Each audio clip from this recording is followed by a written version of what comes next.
시온의 영광이 빛나는 아침 어둠 떠니 땅이 밝아오네 슬픔과 애통이 기쁨이 되니 시온의 영광이 비춰오네 시온의 영광이 빛나는 아침 매였던 종들이 돌아오네 오래전 선지자 꿈꾸던 복을 만민이 다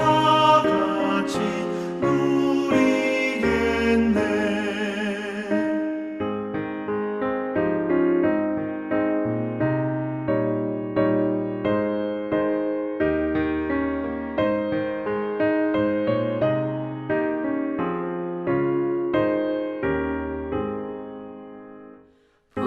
보아라 광야에 화초가 피고 말랐던 시냇물을 흘러오네 이 산과 저 산이 마주쳐 울려 주 예수 은총을 찬송하네 땅들아 바다야 많은 섬들아 찬양을 주님께 드리어라 싸움과 죄악이 가득한 땅에 찬송이 하늘에 사무치네 아멘.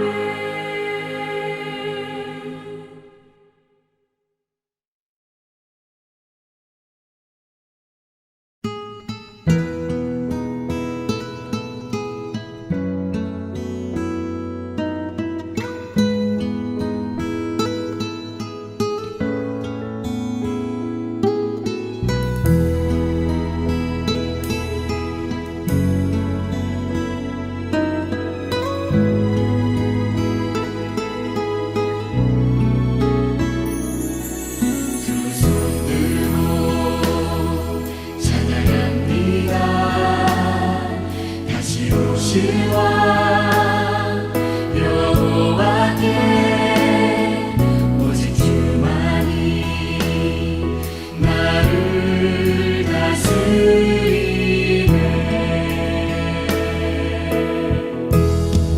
나 주님만을 섬기리 헛된 마음 버리고 성령이여 내 영혼 충만하게 하소서 주님 앞에 내 영혼 드리라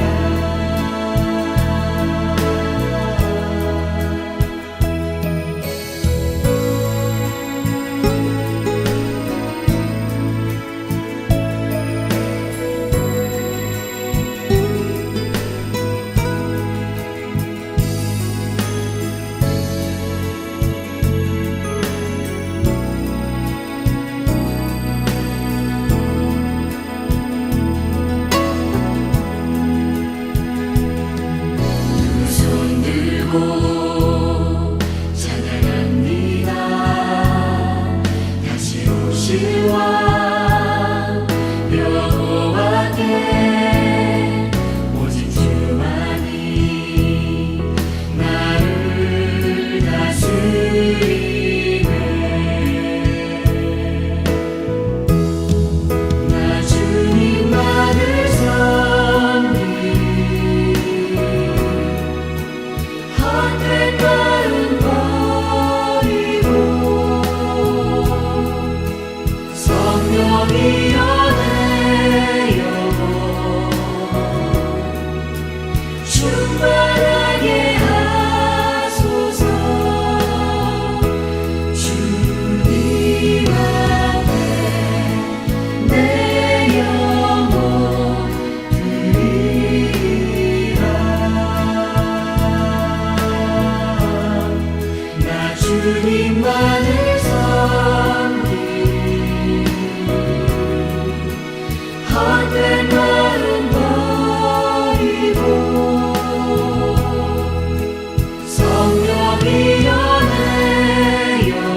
사랑하는 반포 침례교회 성도 여러분, 그동안 안녕하셨습니까?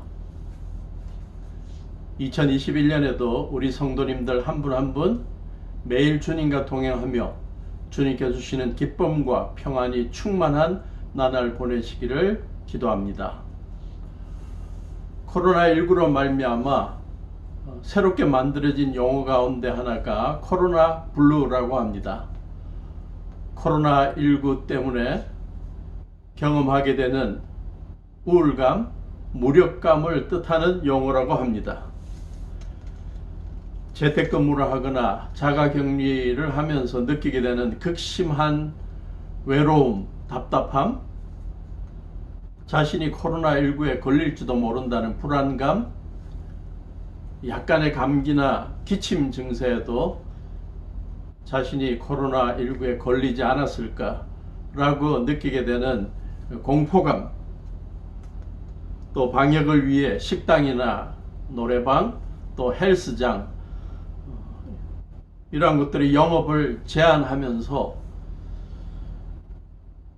결과적으로 빚이 늘어나게 되고 경제적인 어려움이 극심해질 때 느끼게 되는 답답함과 잠 못 이룸, 불안감 이러한 것들이 코로나 블루의 증상에 포함될 것입니다. 코로나19 때문이 아니라도 우리 주위에는 다양한 이유로 우울감에 빠져 힘들어하는 분들이 의외로 많습니다. 어떤 이들은 극심한 우울감에 빠져 극단적인 선택을 하는 것까지도 볼 수 있습니다. 그래서 우울증은 마음의 감기라고도 부릅니다. 너무나 흔하게 앓게 되는 정신질환이기 때문입니다. 여성은 4명 중에 1명이 극심한 우울증을 경험하고 남자는 10명 중에 1명이 그렇다고 합니다. 우리는 이러한 심각한 우울증은 아니라 할지라도 어느 정도의 우울감에 사로잡혀 하나님이 제공하시는 풍성한 삶을 놓쳐버릴 때가 많습니다. 저는 오늘 하나님의 사람 엘리야의 경험을 통해서 우리도 살아가다가 경험하게 되는 우울감, 우울증을 이겨낼 수 있는 비결을 발견할 수 있기를 바랍니다. 오늘 본문의 주인공 엘리야는 하나님께서 귀하게 쓰시는 예언자였습니다. 19장, 오늘 본문 열왕기상 19장에 보면 그가 요즘 우울증이라고 말하는 그러한 질병과 유사한 그러한 증세로 고생하고 힘들어하는 상황을 보게 되는데, 그러나 그 바로 앞 18장에 보면 정반대의 모습을 보여줍니다. 갈멜산에서 영적인 전투를 벌였던 엘리야가 나옵니다. 아합 왕이 이스라엘을 지배하고 있을 때 그의 아내 이세벨이라는 왕후는 바알을 섬기는 이방인이었고, 그는 온 나라에 바알과 아세라를 섬기도록 많은 예언자들을 데리고 있었습니다. 하나님의 사람 엘리야는 하나님의 백성들을 중에서 이렇게 이방 신들을 섬기는 것을 용납할 수 없어서 드디어 갈멜산에서 영적인 전투를 벌이게 됩니다. 온 백성들을 불러 모아놓고 바알 선지자 450명, 아세라의 선지자 400명을 불러놓고 제안을 합니다.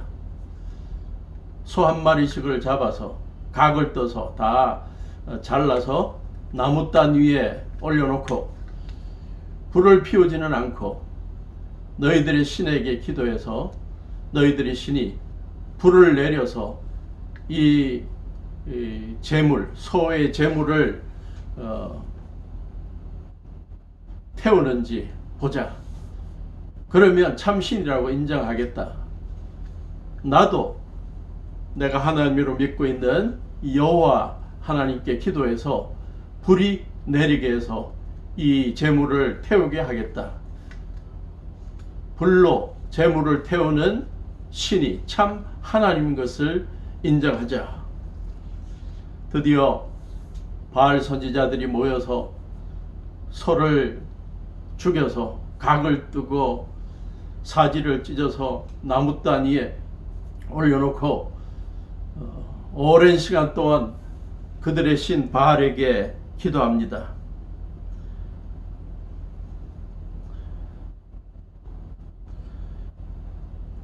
(26절에) 보면 18장 26절에 보면 아침부터 한낮이 될 때까지 아마도 한나절 동안 바알이여 응답해 주옵소서 라고 부르짖었습니다. 그런데 응답은커녕 아무 소리도 없었습니다. 그러자 바알의 예언자들은 제단 주위를 춤추며 돌면서 기도하고 그것도 안 되니 칼과 창으로 자기 몸에 피를 흐르게 만들면서 기도했습니다. 그러나 아무런 응답이 없었습니다. 반면에 엘리야는 하나님 여호와 하나님께 기도했고 불이 내려서 나무단 위에 있는 소를 태우고 번제물을 받게 되는 것을 보게 됩니다. 그래서 온 백성들 앞에 이스라엘 백성들의 참 하나님은, 유일하신 하나님은 여호와라는 것을 입증하게 되었고, 바알 선지자들과 아세라 선지자들은 엘리야와 백성들의 손에 죽임을 당하게 됩니다. 온 세상에 참 주인이신 하나님, 이스라엘 백성들의 참 하나님이신 여호와를 증거했던 영적인 영웅 엘리야, 그 사건 이후에 하나님 앞에 기도했을 때 3년 반 동안의 가뭄이 그치게 되는 기도의 응답까지 경험하는 영적인 영웅 엘리야의 모습이 18장에 보여집니다. 그러나 바로 다음 장 19장에 보면 엘리야는 완전히 다른 모습을 보입니다. 왕후 이세벨이 엘리야가 한 일을 듣고 자기를 따르던 바알과 아세라의 선지자들을 죽여버린 소식을 듣고 신하들을 보내서 엘리야를 죽여버리라고 그러고 내일까지 죽이지 않으면 자기 신이 자기를 벌할 것이라고 이야기할 정도로 그가 노해서 엘리야를 죽이라는 살인 명령을 내립니다. 그 소식을 듣자마자 이 영적인 영웅, 어제까지는 위대했던 용감했던 엘리야 도망갑니다. 북왕국 이스라엘에서 저 멀리 남왕국 유다의 끝자락에 있는, 남쪽 끝자락에 있는 브엘세바까지 도망갑니다. 그게 19장 3절입니다. 목숨을 살리려고 도망하여 유다의 브엘세바로 갔다고 말합니다. 그리고 4절에 오면 자신은 홀로 광야로 들어가서 하룻길을 더 걸어서 로뎀나무 아래에 가서 거기에 앉아서 죽기를 간청하며 기도했다고 합니다. 그 기도의 내용이 무엇인가? 주님, 이제는 더 바랄 것이 없습니다. 나의 목숨을 거두어 주십시오. 나는 내 조상보다 조금 더 나을 것이 없습니다. 어제까지의 영웅이 자기의 삶을 되돌아보며 자기는 조상보다 나은 게 하나도 없는 참 안타까운 힘없는 무능한 사람이라고 고백하게 됩니다. 큰 일을 성취하고 난 다음에 경험하게 되는 공허감과 좌절감을 표현하고 있는 것입니다. 4절을 보면 육체적인 탈진을 경험합니다. 로뎀나무 아래에서 누워서 잠이 들어버렸다. 기도하다 지쳐 잠든 엘리야를 보게 됩니다. 10절 14절을 보면 보통 우울증을 경험하고 있는 사람들이 보편적으로 보이는 현상이 나오는데 같은 말을 계속 반복하는 것입니다. 했던 말을 또 하고 또 하는 것입니다. 이런 말을 합니다. 하나님이 질문했을 때 하는 답입니다. 엘리야야, 너는 여기에서 무엇을 하고 있냐? 라고 하나님께서 물었을 때 그는 이렇게 말합니다. 나는 이제까지 주 만군의 하나님만 열정적으로 섬겼습니다. 그러나 이스라엘 자손은 주님과 맺은 언약을 버리고 주님의 제단을 헐었으며 주님의 예언자들을 칼로 쳐서 죽였습니다. 이제 나만 홀로 남아있는데 그들은 내 목숨마저도 없애려고 찾고 있습니다. 똑같은 말을 계속 반복합니다. 그러면서 자기의 업적을 알아달라는 것이고 자기의 억울함을 알아달라는 것이죠. 4절을 다시 돌아가 보면 자기 비하의 표현을 합니다. 나는 내 조상보다 조금도 나을 것이 없습니다. 나는 쓸모없는 사람입니다. 그리고 많은 우울증, 극심한 우울증 환자들이 표현하는 표현을 엘리야도 하고 있습니다. 4절 끝에 주님, 이제는 더 바랄 것이 없습니다. 나의 목숨을 거두어 주십시오. 엘리야가 극심한 우울증에 빠진 이유가 무엇일까 생각해 볼 수 있습니다. 의사들이나 심리학자들이 이야기하는 아드레날린 과다 분비 우울증일 수 있다는 그러한 주장들도 많이 있습니다. 갈멜산에서 여호와만이 온 세상의 유일한 하나님이고 이스라엘의 하나님이라는 것을 증거했던 영적인 승리를 이끌었던 엘리야, 누구보다도 큰 일과 업적을 이루고 난 다음 찾아오는 공허감, 그것이 그를 우울감에 빠지게 만들었을 것입니다. 또한 엘리야는 주위 사람들의 비난에 민감했기 때문에 우울감에 빠졌다고 볼 수 있습니다. 왕후 이스벨을 중심으로 한 신하들의 살인 위협이 그 마음을 두려움에 빠지게 만들었습니다. 또한 하나님의 사역을 하면서 느끼게 된 극심한 스트레스가 엘리야로 하여금 우울증에 빠지게 만들었다고 볼 수 있습니다. 10절과 14절에 반복하고 있는 그의 고백은 그가 예언자로서 사역하고 있으면서 얼마나 외롭게 사역했고 얼마나 마음으로 스트레스가 많았는지를 보여줍니다. 나만 하나님을 열정적으로 섬기는 것 같고 다른 이스라엘 자손들은 다 도망가 버리고 예언자들은 죽어버리고 나만 홀로 남아있고 나도 이제 죽임을 당할 처지에 있다. 사역 속에 스트레스가 그대로 느껴집니다. 엘리야가 극심한 우울증에 빠지게 된 이유 가운데 또 하나는 엘리야가 사역에 임했던 자세와 연관이 있지 않을까 봅니다. 이제 나만 홀로 남아있다 그런 것을 강조합니다. 그리고 11절 14절에 보면 내가 라는 주어가 계속 강조됩니다. 주님을 섬기면서 자기중심적인 사역을 주도하지 않았느냐 하는 생각을 해보게 되는 것입니다. 다른 예언자들은 모두 도망가 버리고 또 죽어버리고 하나님의 일을 함께 협력할 수 없는 상황에서 모든 일을 자기 스스로 처리해야 되는 상황이 그를 우울감에 빠지게 만들었던 것 같습니다. 한 걸음 더 나아가 자신에게 주어진 사역을 자기 중심적으로 처리해 나가는 자세가 그로 하여금 우울감에 빠지게 만들지 않았을까 생각하게 만드는 것입니다. 이제 나만 홀로 남아 있습니다. 나만 주님을 섬기는 것 같습니다. 그러나 하나님께서는 18절에 말합니다. 이스라엘에 7,000명을 남겨놓을 것이다. 하나님의 사역을 감당할 때 이 7,000명과 함께 동역하면서 사역하고 혼자 모든 걸 다 하려고 하지 마라. 그렇게 하나님은 제안하는 것이죠. 삶의 한 시점에 극심한 우울증을 경험했던 엘리야가 잘한 점이 무엇일까? 그 첫째는 하나님께 기도했다는 것이죠. 기도로 자기의 마음에 있는 답답함을 다 토로하는 엘리야였습니다. 어떤 기도를 했습니까? 4절에 보니까 죽기를 간청하며 기도했다고 합니다. 보통 때의 기도는 죽지 않게 해달라는 기도인데 우울증에 빠진 상태의 기도는 죽기를 간청하는 기도였습니다. 자신의 삶에서 직면하게 된 죽음의 위협과 공포 앞에서 엘리야는 자신의 인생을 되돌아보는 기도의 시간을 가집니다.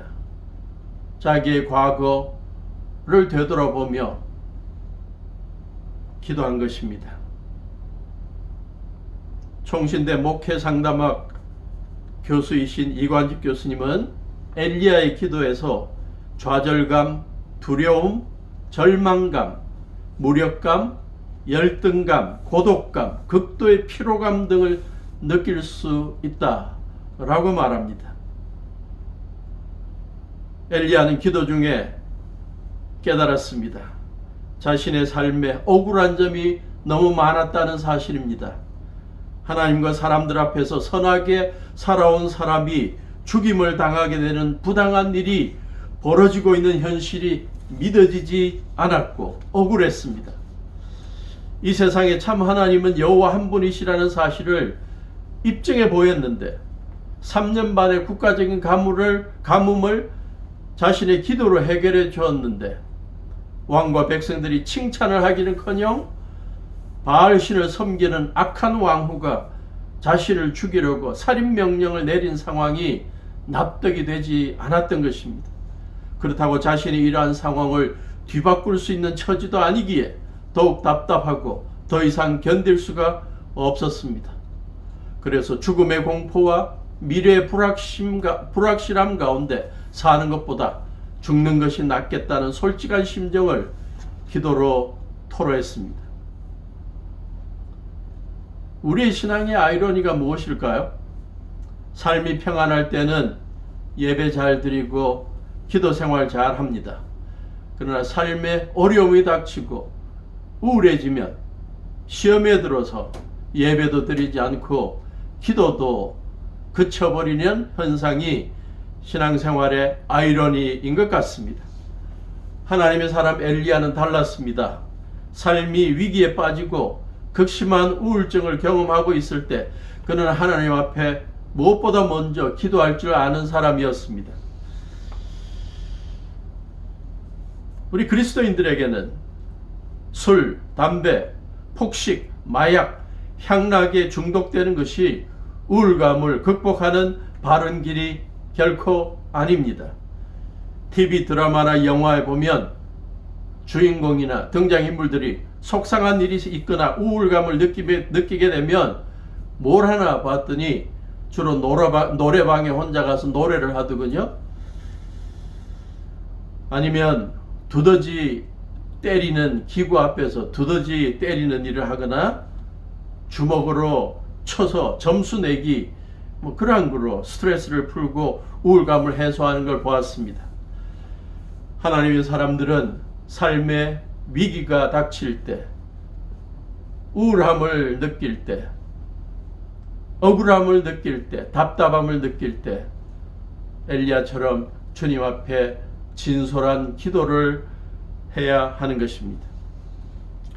엘리야가 우울함을 느끼면서 잘한 것이 또 있습니다. 그는 기도하다가 지치면 잤습니다. 5절에 보니 그런 다음에 그는 로뎀나무 아래에서 누워서 잠이 들었다. 6절 그는 먹고 마신 뒤에 다시 잠이 들었다. 삶에 우울감이 찾아왔을 때, 위기가 찾아왔을 때 그는 육체적인 휴식을 충분히 취했습니다. 또한 그는 하나님의 말씀에 귀 기울이며 하나님의 뜻을 찾고자 했습니다. 하나님께서 천사를 통해 먹고 마시게 하고 푹 쉬게 했더니 그 이후에 그는 8절 밤낮 40일 동안 걸어서 하나님의 산인 호렙산에 도착했다고 합니다. 오랜 세월 전에 이스라엘의 지도자 모세가 하나님의 임재를 경험하기 위해 하나님의 뜻을 발견하기 위해 호렙산을 찾았던 것처럼 엘리야도 자기의 인생에 해결책을 얻기 위해, 하나님의 음성을 듣기 위해 호렙산을 찾은 것입니다. 그리고 하나님의 임재를 찾아 하나님의 임재 앞에서 하나님과 대화합니다. 9절부터 14절입니다. 15절부터 18절 보면 하나님께서 주신 새로운 사명을 찾아서 그것을 이루어 나가며 인생의 새 출발을 하게 되는 것입니다. 우울증을 경험한 엘리야에게 하나님이 어떻게 반응하셨는지 생각해 봅시다. 우울증을 경험한 엘리야에게 임한 하나님의 은혜, 하나님의 치유의 방법이 무엇인지 생각해 봅시다. 무엇보다 먼저 하나님께서는 엘리야가 삶의 위기 속에 우울증을 경험하고 있는 때에 하나님 앞에 기도할 때 들어주십니다. 묵묵히 들어주십니다. 엉뚱한 기도한다고 호통치지도 않으셨습니다. 하나님이 엘리야의 기도를 들으며 답답했을 것입니다. 하나님 앞에 그가 기도합니다. 4절, 주님, 이제는 더 바랄 것이 없습니다. 나의 목숨을 거두어 주십시오. 죽기를 간청하며 기도했습니다. 하나님께서 기도 응답해 주신다고 죽음의 천사, 죽음의 사자를 불러서 그 엘리야가 지금 죽여달라 그러는데 빨리 처리해 라고 하지 않으셨습니다. 정신과 의사들이 환자들이 찾아오면 몇 시간이고 그의 이야기를 들어주는 것처럼, 동조해주고 경청해주는 것처럼 상담가 되시는 하나님께서, 우리의 영적인 의사 되시는 하나님께서 엘리야의 기도를 들으시고 또 우리의 기도를 들어주시는 것입니다. 안타까운 사실은 사랑하는 이들이 살아가면서 삶의 답답함을 경험할 때마다 누군가에게 그 답답함을 토로하고 싶은데, 털어놓고 싶은데 아무도 경청해주지 않는다는 것입니다. 반응해주지 않는다는 것입니다. 그러나 참다운 하나님의 사람, 또 정말 사랑하는 사람은 안타까운 처지에 있는, 답답한 처지에 있는 사람의 이야기를 들어주는 여유가 있고 경청하는 마음이, 열린 마음이 있는 것입니다. 제가 신학교 있을 때 학생 중에 정신과 의사분이 계셨습니다. 목사님이면서 정신과 의사분입니다. 그는 환자들이 찾아오면 그들의 이야기를 오랫동안 들어주는 일을 합니다. 그리고 꼭 필요한 처방을 해줍니다. 그런데 그가 이야기를 들어주면서 습관이 하나 생겼습니다. 환자가 한마디를 해도 응 하는 긍정의 그러한 표현이었습니다. 그런데 그게 습관이 되어서 세미나 시간에 교수가 무슨 설명을 하면 한 문장만 이야기해도 자동적으로 응 하고 이야기를 합니다. 1대1로 상담을 해도 여전히 응 하고 그렇게 격려해주고 동의해주는 모습이 있었습니다. 그래서 그분과 대화만 하면 제가 아주 힘을 얻습니다. 내 말에 긍정적으로 반응해주는 분이 있구나. 그런데 우리 하나님이 바로 그러한 분입니다. 엘리야가 삶의 위협 가운데 극심한 두려움, 죽음의 두려움 속에서 하나님 앞에 자기의 어려움을 다 기도로 토로해 놓을 때 하나님께서는 그의 기도를 들어주시고 또 들어주셨습니다. 우리의 기도는 하나님께서 반드시 들어주시고 얼마나 오랫동안 기도하든 하나님은 피곤치 않으십니다. 하나님은 기도를 중단하라고 말하지 않습니다. 하나님은 응응하며 들어주시고 등 두드리며 괜찮다라고 말하며 우리의 기도를 들어주실 것입니다. 두 번째로 하나님께서는 기도하다 지쳐 잠든 엘리야를 천사를 통해 어루만져 주시고 먹을 것을 주셨습니다. 하나님께서 엘리야에게 육체적인 쉼과 회복을 제공하신 것이죠. 숯불에 구운 떡, 한 병의 물을, 생수를 주시면서 그를 피곤해서 이겨내게 만드는 것입니다. 어루만져 주셨다는 표현, 히브리어로 나가, 만지다, 톡톡 치다 라는 뜻입니다. 천사가 지쳐 쓰러진 엘리야를 안마한다고 볼 수 있는 것이죠. 거룩한 천사의 안마를 받은 엘리야, 그가 다시 재기할 수 있게 됩니다. 세 번째로 하나님께서는 하나님의 임재를 경험하게 하시고 음성을 듣게 하시고 엘리야와 대화를 나누어 주셨습니다. 11절에 보니까 이제 곧 나 주가 지나갈 것이니 너는 나가서 산 위에 주 앞에 서 있으라. 호렙산에서 하나님께서는 세미한 음성으로 엘리야를 부르십니다. 너 여기서 무엇을 하고 있냐? 너 왜 여기에 왔냐? 너 삶의 아픔이 뭐냐? 뭐가 문제냐? 뭐가 너로 하여금 그렇게 통곡하며 기도하게 만들고 죽고 싶다고까지 이야기하게 만드냐? 이야기해봐라. 그래서 엘리야로 하여금 자기의 속마음을 다 털어내어 놓게 만드는 것입니다. 그래서 결국 하나님의 임재가 주는 감격을 엘리야는 경험하게 됩니다. 하나님의 세미한 음성을 듣고 난 다음에 그는 치유를 경험하게 되는 것입니다. 또한 하나님께서는 엘리야에게 새로운 사명을 발견하게 하심으로써 그를 치유하십니다. 답답하고 어두웠던 과거, 두려웠던 과거에 매여 있지 않게 하시고 하나님께서 새롭게 제공해 주시는 사역을 보면서 비전을 가지면서 새 출발하게 만드는 것입니다. 15절부터 18절에 보면 주님께서는 엘리야로 하여금 이전보다 더욱더 국제적인 예언자로 쓰시겠다고 말씀하십니다. 너는 돌이켜 광야길로 해서 다마스쿠스로 가거라. 거기에 이르거든 하사엘에게 기름을 부어서 시리아의 왕으로 세우고 시리아의 왕도 세울 것이다. 앞으로 님스의 아들 예후에게 기름을 부어 이스라엘의 왕으로 세울 거다. 엘리사에게 기름을 부어 내 뒤를 이을 예언자로 세우게 될 것이다. 앞으로 새롭게 엘리야가 이루어야 될 사역들, 비전을 제시해 주고 계십니다. 그리고 마지막으로 하나님께서는 나 혼자만 주님 일을 한다고 하는 엘리야에게 엘리사라는 제자를 붙여주시는 것을 약속하십니다.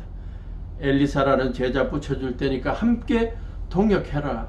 앞으로는 혼자 일 다 하려고 그러지 말고 엘리사와 또 내가 바알에게 무릎 꿇지 않은 7,000명의 사람들을 세워둘 테니까 그들과 함께 사역하라 라고 격려하고 계신 것입니다. 살아가다가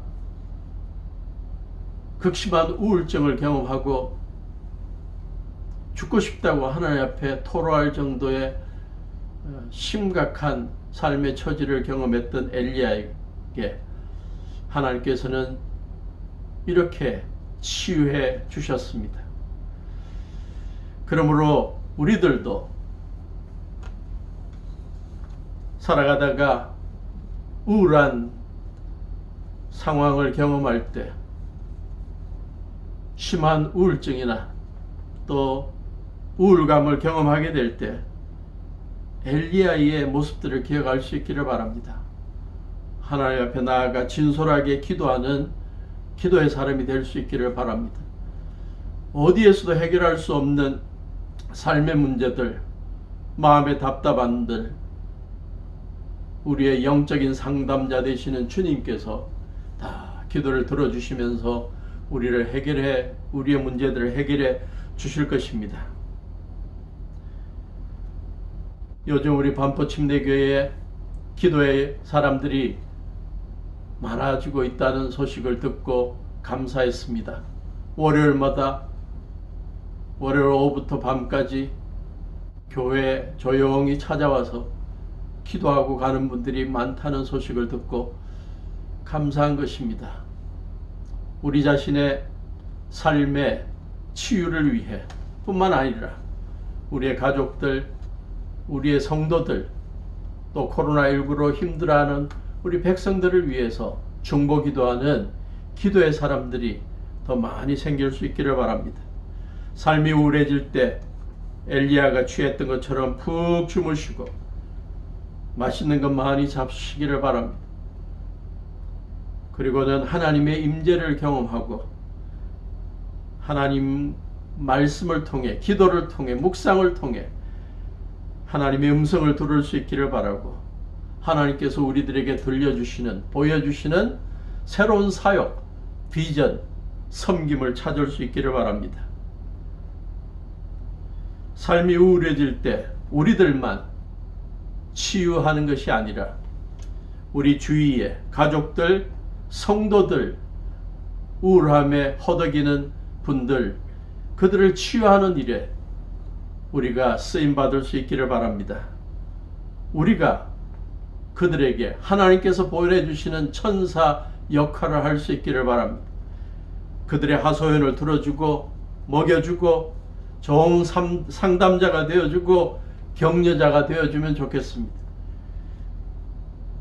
제가 미국에서 한인교회를 목회하는 동안 한 여성도님이 임신한 중에 우울증에 걸려서 아침에 남편이 직장에 일하러 나가서 자기 혼자 아파트에 있게 되면 자기 마음속에 거듭 충동이 일어났다고 합니다. 높은 아파트에서 뛰어내리고 싶은 충동이었다고 합니다. 너무나 무섭고 힘들어서 자기가 속해 있는 작년 성경 공부반 반원들에게 기도 제목으로 내어놓았습니다. 그 기도 제목이 내어놓아지자마자 그 작년 성경 공부반 반원들은 그 자매님에게 천사가 되었습니다. 매일 순번을 정해서 그 자매님의 남편이 아침에 직장을 나가는 그때부터 그분이 돌아올 때까지 그 자매님 집에서 같이 성경 읽고 찬송하고 상담하고 도와줬던 귀한 성도님들의 섬김에 대해 감사하며 예수님을 구세주와 주님으로 믿는 일이 얼마나 감격인지를 고백하는 것을 보았습니다. 코로나19로 모두가 힘들어하고 코로나19뿐만 아니라 살아가다가 여러 가지 형태로 우울감과 우울증을 경험하고 있는 사람들이 많은 이때에 반포침례교회 성도님들이 이 시대에 하나님의 천사들로 주위의 어려운 자들, 힘들어하는 자들 섬겨주고 그들을 하나님 앞에 이끌어서 하나님의 사랑과 은혜 가운데서 치유를 경험할 수 있게 만드는 귀한 주체들이 될 수 있기를 주님의 이름으로 축원합니다. 기도하시겠습니다. 하나님, 모두가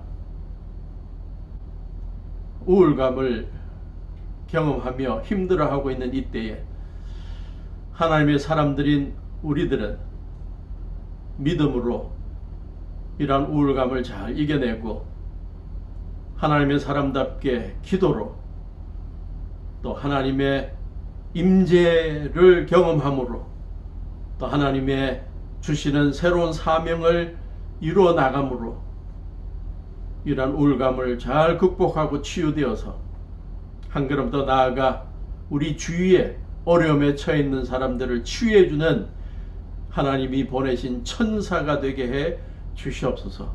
우리 반포 침례교회 성도님들이 이러한 분들이 되게 해 주시옵소서. 예수님 이름으로 기도합니다.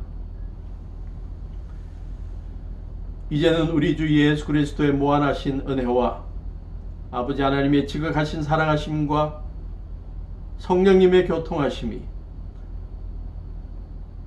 우울한 때를 지내고 있는 온 백성들에게 하나님이 보내신 천사로 그들을 치유하는 기도의 사람으로 섬기는 사람으로 살아가기를 다짐하는 우리 온 성도들 위해 지금부터 영원토록 함께 하시기를 예수님의 이름으로 간절히 축원하옵나이다. 아멘.